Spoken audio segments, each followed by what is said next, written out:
afternoon, and thank you for joining us on Across the Fence. I'm Jolie Whitney. A couple of months ago, we had the opportunity to talk to an educator, thinker, and leader on the topic of free speech, Nadine Strossen. She was in Vermont to speak at the University of Vermont 2024 George D. Aiken Lecture, a part of UVM's presidential lecture series. Among her many accolades, Strossen was the 6th president of the American Civil Liberties Union from 1991 to 2008, the first woman to hold that title. And as you'll see, our conversation was wide-ranging on the topic of speech, from pornography to the current conflict between Palestine and Israel. Not to flex too much, but Strossen appeared on 60 Minutes a month after she was on our program to talk about freedom of speech on college campuses, a topic we discussed in detail with her first. Here's my conversation with Nadine Strossen. Can you define hate speech?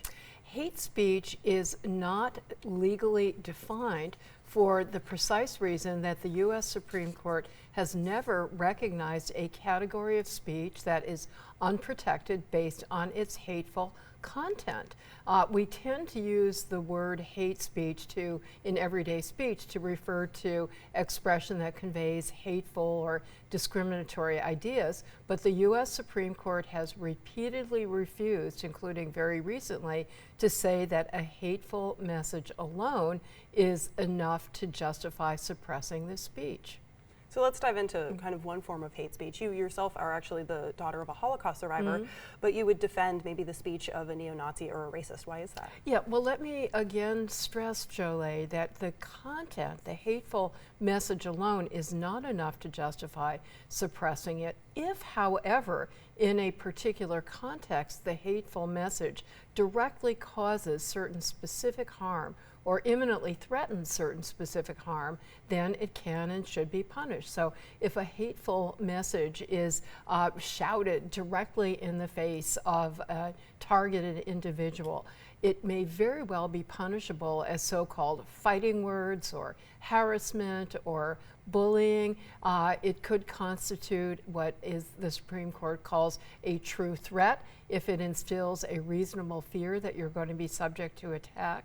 So most personally directed hateful speech is in fact sensibly already outlawed under the First Amendment, but solely to express an idea that is considered hateful is not enough to suppress it, because in our free society, it is not for the government to make those determinations. It is for we, the people. And the concept of hate is so subjective. One person's hateful speech is somebody else's cherished idea. And let me give you a very good, well, I'll give you one historical example and one current example. So throughout history, every movement that has challenged the existing power structures and sought to advance human rights for groups that were traditionally marginalized or oppressed has been attacked as engaging in hate speech. I know it sounds ridiculous to us today, but abolitionist speech against slavery was considered hate speech against the status quo and against the so-called slave owners. More recently, Black Lives Matter rhetoric, which many people see as the opposite of hate speech, has been attacked by many powerful officials as hate speech against white people, hate speech against police officers. Same way, the phrase Blue Lives Matter has been attacked as hate speech against black people. So it's so dangerous to give the government that subjective power to make those determinations about ideas. And if you look at the course of history in the United States, we really have come a long way toward countering discriminatory and hateful ideas and policies, not through censorship, but through the exercise of free speech. Martin Luther King was such a champion and exponent, an exerciser of free speech, and one of his statements in a documentary film that is going to be aired in conjunction with my presentation on campus, he said, "The greatness of America is the right to protest for rights." Absolutely.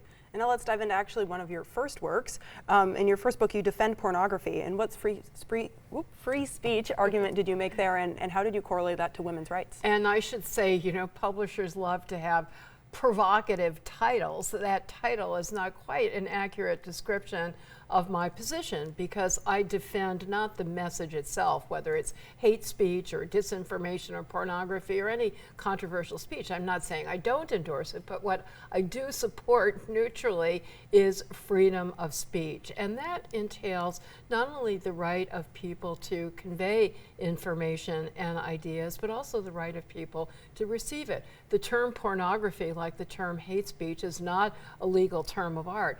And people tend to use it in a stigmatizing fashion for whatever sexually oriented or sexually themed expression they consider offensive. So in recent years, to this day, we see many state legislatures and local government bodies using the P word to disparage any books that are written by or about LGBTQ themes, and removing those books or trying to remove those books from public libraries, from school libraries, and from curricula. And that epithet has been targeted at even classic works of literature if they happen to have any sexually explicit passage.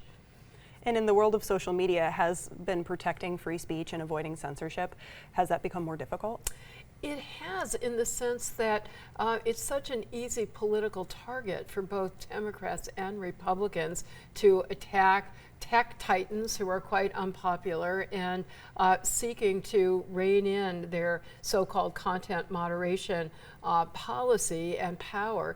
And the only thing that is agreed upon, I think, by the two major presidential candidates is that we should restrict, government should restrict the power of social media companies, but they radically disagree about how, which again shows how completely subjective it is to determine that some speech is so harmful that we, the American people, have to be protected against it. And I'm putting that in quotes because that kind of paternalism is really inconsistent with the whole spirit of liberty, equality, and democracy that animate our country. And do you think censorship online is different from censorship that we've seen before in more conventional media, or is it all the same? It's all the same. You know, throughout history, every time a new medium of communication has been invented, those of us who support free speech and human rights and equality and dignity get very excited because it becomes a powerful tool to organize and advocate and communicate for our causes. But those who have a more authoritarian, or let's say communitarian bent, are always fearful about the dangerous potential. A medium of communication is just that. It's a neutral conduit or channel which will transmit whatever we individual human beings choose to transmit. And we can raise our voices for enormous positive purposes as well as negative. The negative tends to get more publicity, and I certainly defend freedom of the press, including, which you're exercising very influentially. But we know the old cliche, if it bleeds, it leads. So you have the existing media giving disproportionate attention, I think, to the negative uses of social media and other online technology, and taking for granted the huge positive that has resulted from it, really empowering virtually everybody on this planet to communicate with everybody else on this planet. And now let's talk about, you mentioned the media a little bit, and let's talk about a story that's filled the headlines recently. The most recent free speech controversy has been around anti-Semitic speech and speech advocating terrorism in the wake of the October 7th attack by Hamas on Israel and kind of everything that's followed that. So what is the line between protecting punishable speech in this instance? Yes, so this is a really good illustration of what I said earlier, Jolie. The fact that people are making anti-Semitic statements or pro-genocide statements or anti-Palestinian statements, choose whatever you consider to be the most evil or dangerous message. The message alone is not going to justify restriction. But if that same message is directly targeted at a particular individual or small group of individuals, and let's say, their students, as has been reported, are followed around campus with targeted condemnatory or discriminatory messages, that may well constitute punishable harassment or intimidation or discriminatory harassment or even threats.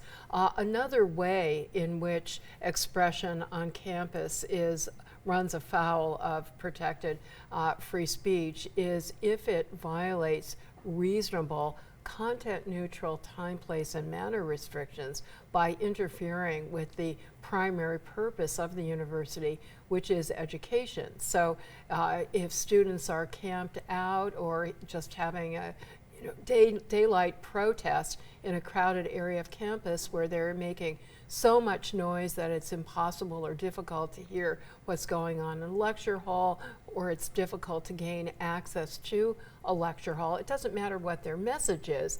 They can and should be even-handedly punished because they are undermining, interfering with the prime purpose of the university. Now, it is true that the university must provide ample, I'm quoting a legal phrase here, ample alternative channels for the demonstrators. There has to be some time, some place, some manner in which they are allowed to convey their protest messages.